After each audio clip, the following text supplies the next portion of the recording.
থাকলে বলেন কন্যা কার নেয়ামত, ছেলে কার নেয়ামত? উভয়টা হলেই শুকরিয়া আদায় করে। ছেলে মেয়ে দুনিয়াতে আসার পর প্রথম করণীয় তাদের কানে আযান দেওয়া।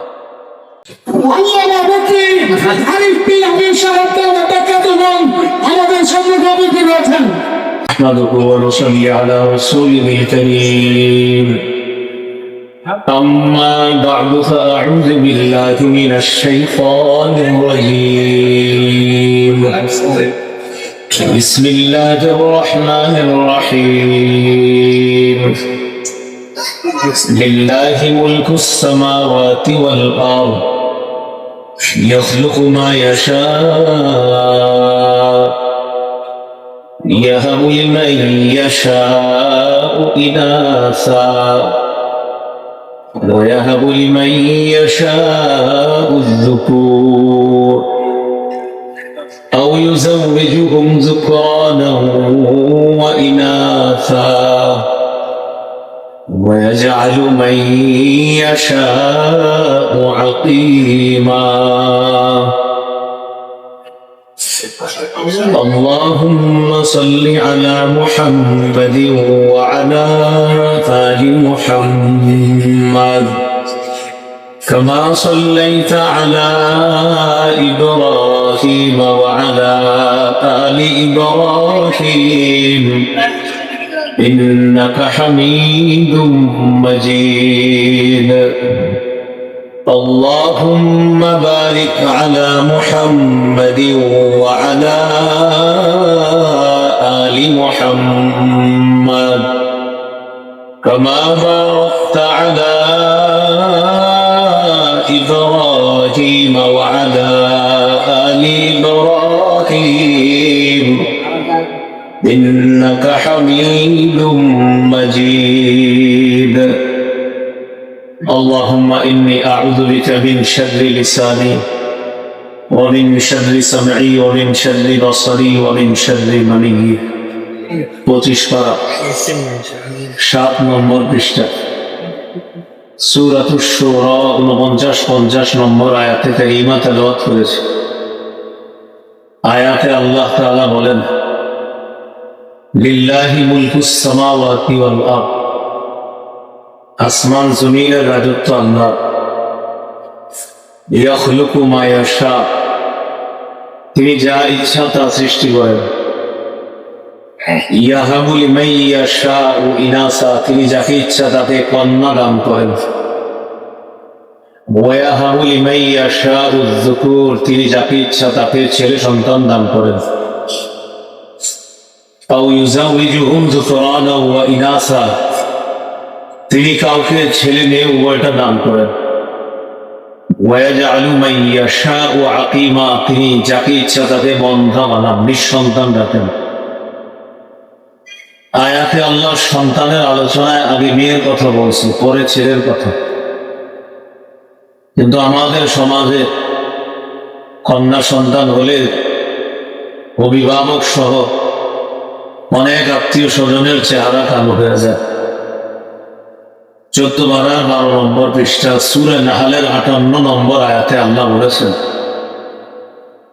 وَإِذَا بُشِّرَ أَحَدُهُمْ بِالْأُنثَى ظَلَّ وَجْهُهُ مُسْوَدًّا وَهُوَ كَظِيمٌ,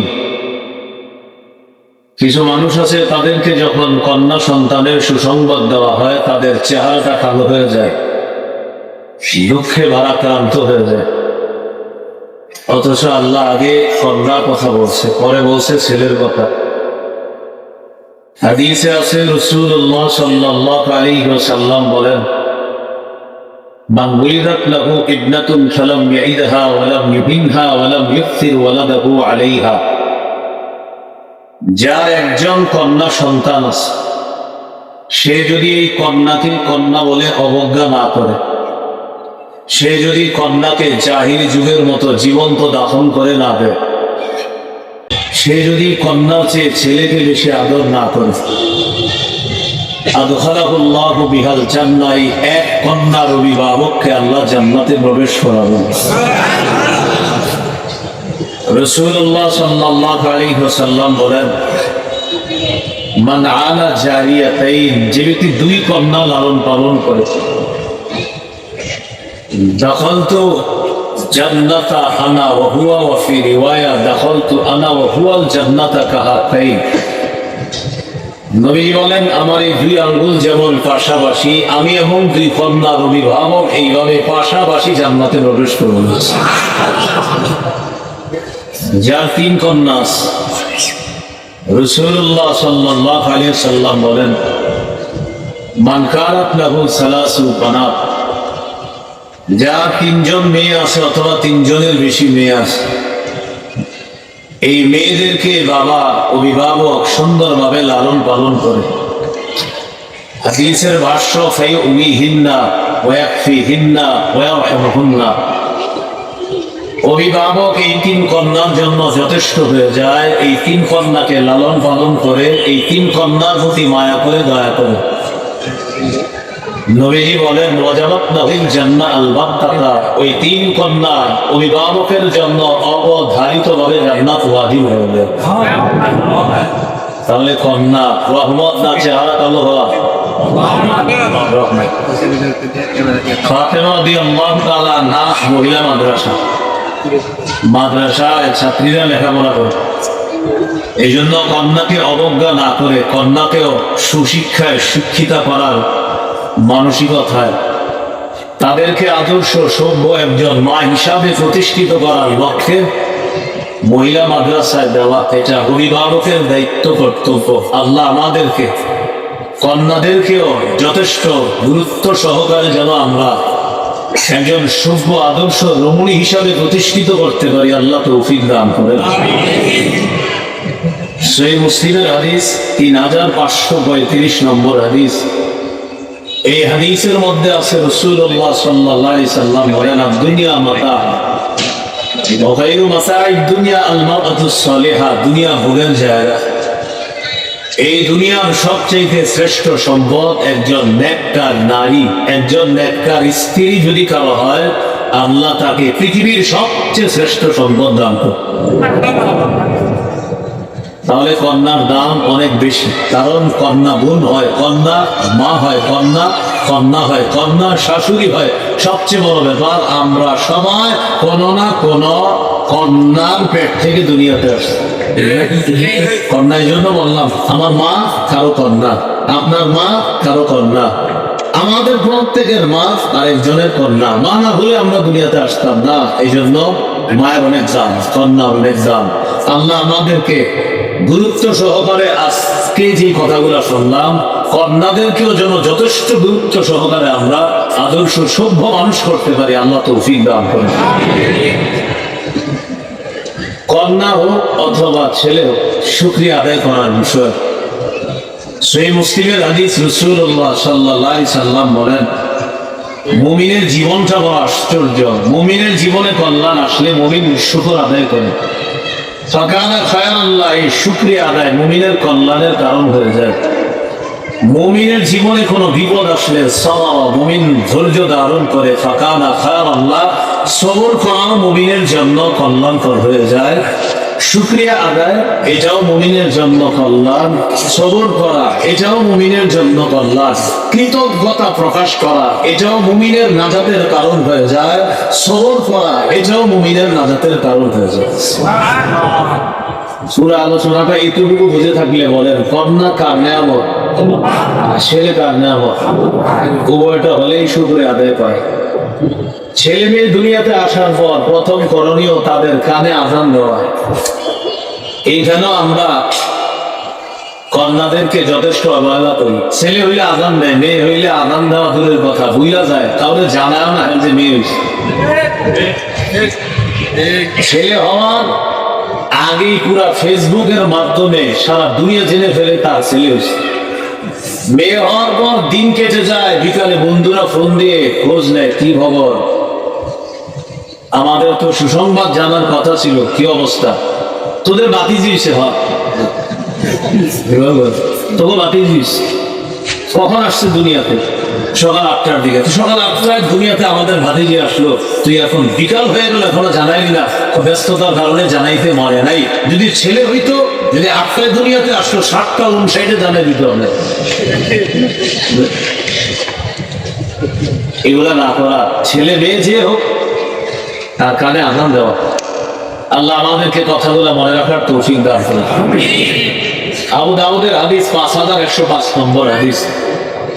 হাদিসের বর্ণনাকারী উবাইদুল্লাহ ইবনে আবি রাফা রাদিয়াল্লাহু তাআলা তিনি বলেন, রাআইতু রাসূলুল্লাহ সাল্লাল্লাহু আলাইহি ওয়াসাল্লাম আযানা ফি উযুনিল হাসান ইবনে আলী ইবনে আবি তালিব রাদিয়াল্লাহু আনহুমা হিনা ওয়ালাদাতহু ফাতিমা রাদিয়াল্লাহু আনহা বিস-সালাহ। যেদিন নবীজির নাতি হযরত হাসান দুনিয়াতে আসলেন, ফাতেমা রাদিয়াল্লাহু তাআলা আনহা যেদিন হযরত হাসানকে জন্ম দিলেন, সাহাবী বলেন আমি দেখলাম নামাজের যে আজান, নবীকে দেখলাম অবিকল নামাজের আজানের মতো হযরত হাসানের কানে আজান দিতে দেখলাম। এই হলো 1 নম্বর করণীয় সন্তান দুনিয়াতে আসার। 2 নম্বর করণীয় তাহনিক করা। তাহনিক মানে কোন আল্লাহওয়ালা হুজুরদের মুখ থেকে খেজুর চাবানো থুতু নিয়ে সন্তানের মুখে প্রথম খাদ্য হিসাবে দিবেন। সহিহ বুখারীর 3909 নম্বর হাদিস। এই হাদিসে আছে আব্দুল্লাহ ইবনে জুবাইর রাদিয়াল্লাহু তাআলা, তিনি হলেন হিজরতকারী সাহাবীদের প্রথম সন্তান। মনে রাখবেন, যারা মক্কা থেকে হিজরত করে মদিনায় গিয়েছে, এই হিজরতকারী সাহাবীদের প্রথম যে সন্তান দুনিয়াতে আসছে তার নাম আব্দুল্লাহ ইবনে জুবাইর। তিনি হলেন হযরত আসমা রাদিয়াল্লাহু তাআলা আনহার ছেলে। আবু বকর সিদ্দিক রাদিয়াল্লাহু তাআলা আনহু মেয়ের ঘরের নাতি, তার মানে হযরত আবু বকর হলেন নানা, হযরত আসমা হলেন মা, আব্দুল্লাহ ইবনে জুবাইর হলেন ছেলে, আর বাবার নাম হলো জুবাইর। তাহলে বাবা জুবাইর, মা হযরত আসমা, আর নানা হলেন আবু বকর সিদ্দিক রাদিয়াল্লাহু তাআলা। আসমা রাদিয়াল্লাহু তাআলা আনহা বলেন, আমার ছেলেটা দুনিয়াতে আসার পর নবীজির কাছে নিয়ে গেলাম, ওয়াদাতুহু ফি হাজরি, আল্লাহ রাসূলের কোলে রাখলাম। নবীজি খেজুর আনলেন। মাদালা শব্দের অর্থ হচ্ছে আবার নবী খেজুর চাবাইলেন। নবীজি খেজুর চাবানো থুতু আব্দুল্লাহর মুখে দিয়ে দিলেন। এখানে 2টা ফি বলছি, তাফালা ফি ফিহি। প্রথম ফি, এটা হলো ইংরেজিতে টু আছে না, টু টু, হ্যাঁ ওই টু, কামিং টু আছে না, ওই টু, ওই টু, ওইটা হলো ফির মতো আর কি। আপনার তো ইংরেজি যারা বোঝে তারা বোঝার কথা, প্রথম ফি। দ্বিতীয় ফি মানে মুখ, প্রথম ফি এটা হলো আপনার, এটাকে বলা হয় হরফুল জা। কি বলা হয়? হরফুল জা মানে হলো যেই হরফটা পরের যেই শব্দটা আসবে তাকে জের দিবে। তো প্রথম ফি এটা একটা হরফ, পরের ফি মানে মুখ। সুবহানাল্লাহ। তাহলে একটা হলো হরফ, একটা হলো অক্ষর, আর একটা হলো শব্দ। তো প্রথম ফি এটা হলো অক্ষর, পরের ফি এটা হলো শব্দ। নবীজি আব্দুল্লাহর মুখে থুতু দিয়ে দিলেন।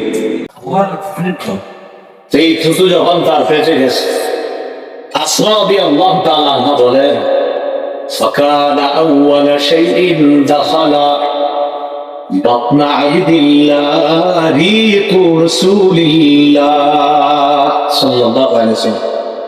আমার ছেলে আব্দুল্লাহর পেটে দুনিয়ার কোনো খাদ্য প্রথম যায় নাই, আল্লাহর রাসূলের মুখের থুতু মুবারক আমার সন্তানের পেটে খাদ্য হিসাবে প্রথম খাদ্য হয়েছে। ওয়াহান্নাকাহু বিতামরা, নবীজি একটু খেজুর আব্দুল্লাহর মুখের ভিতরে তালুতে লাগাই দিয়েছে। এটাকে বলে তাহনিক।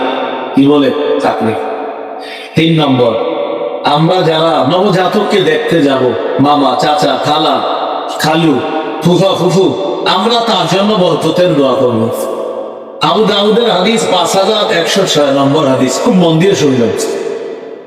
এই হাদিসের মধ্যে আছে আয়েশা রাদিয়াল্লাহু তাআলা আনহা বর্ণনা, তিনি বলেন, কানা রাসূলুল্লাহ সাল্লাল্লাহু আলাইহি ওয়াসাল্লাম ইউতা বিসসিবিয়ান ফাদউ লাহুম বিল বারাকা। রাসূলুল্লাহ সাল্লাল্লাহু আলাইহি সাল্লামের কাছে শিশুদেরকে আনা হতো, নবী তাদের জন্য বরকতের দোয়া করতেন। আমরা যে কোনো শিশুকে দেখতে যাইলে, ছেলে হোক মেয়ে হোক, তার জন্য বরকতের দোয়া করব। আল্লাহ তৌফিক দান করে। 4 নাম্বার, শিশু কান্না করলে তার কান্না থামায় দেওয়া। মা দেখ ভুলে গেছে, মা নামাজও দাঁড়াইছে, মা রান্নার কাজে আছে, আপনি বাবা ঘরে আছেন, শিশু কান্না করা শুরু করছে, তাড়াতাড়ি গিয়ে ওরে কোলে নিয়ে ওর কান্না থামান। মা যদি নামাজের মধ্যে থাকে, বাসায় যদি তখন কেউ না থাকে, মা লম্বা কেরাতের পরিবর্তে সংক্ষিপ্ত কেরাত দিয়ে নামাজ শেষ করে শিশুকে কোলে নিয়ে তার কান্না থামাতে হবে। ইসলাম শিশুর অধিকার এইভাবে রক্ষা করতে বলছে। দলিল সহিহ বুখারী 868 নম্বর হাদিস। এই হাদিসের মধ্যে আছে রাসূলুল্লাহ সাল্লাল্লাহু আলাইহি সাল্লাম বলেন, ইন্নী লাকুমু ইলাস সালাহ উরিদু আন উতাওবিলা ফিহা ফাসমাউ বুকা আস-সাবিয়্যি فأتجوز في صلاتي كراهية أن أشق على أمه।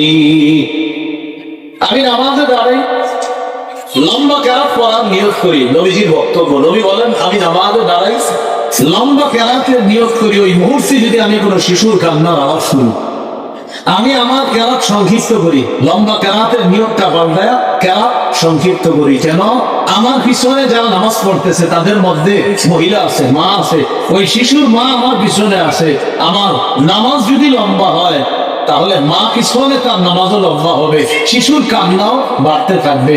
এই জন্য আমি সংক্ষিপ্ত কেরাত দিয়ে নামাজ শেষ করি, যেন শিশুর কান্নাটা থেমে যায়। কিভাবে থামবে?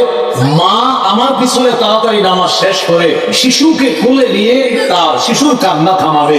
আমি নবী সংক্ষিপ্ত কেরাতের মাধ্যমে মা এবং শিশুর অধিকার প্রতিষ্ঠিত হবে। মায়ের অধিকার কি? মা যেন কষ্ট না পায়, এটা মায়ের অধিকার। শিশুর অধিকার কি? শিশুটা বেশি কামলে ওর কষ্ট হবে, এটা তার অধিকার। এগুলো 4 নাম্বার। 5 নাম্বার আকিকা করা। রাসূলুল্লাহ সাল্লাল্লাহু আলাইহি সাল্লাম বলেন, ইন্নাল ইয়াহুদা তাউফু আনিল গোলাম ওয়া তাউফু আনিল জারিয়া। ইহুদিরা ছেলের আকিকা করত, মেয়ের আকিকা করত না। তাউফু আনিল গোলামি শাতাইন ওয়া আনিল জারিয়াতি শাতান। তোমরা ছেলের পক্ষ থেকে 2টি ছাগল আকিকা করবা, মেয়ের পক্ষ থেকে 1টি ছাগল আকিকা করবা। তাহলে ইহুদিদের অভ্যাস ছিল, তারা ছেলের আকিকা করত, মেয়ের আকিকা করত না। আমাদেরকে নবী বললেন, তোমরা ছেলের পক্ষ থেকে 2টি, মেয়ের পক্ষ থেকে 1টি পশু আকিকা করবা। মাসালা হলো, কারো যদি সামর্থ্য কম থাকে, ছেলের পক্ষ থেকে 1টি পশু আকিকা করলেও সুন্নাহ আদায় হয়ে যাবে ইনশাআল্লাহ। যদি সামর্থ্য কম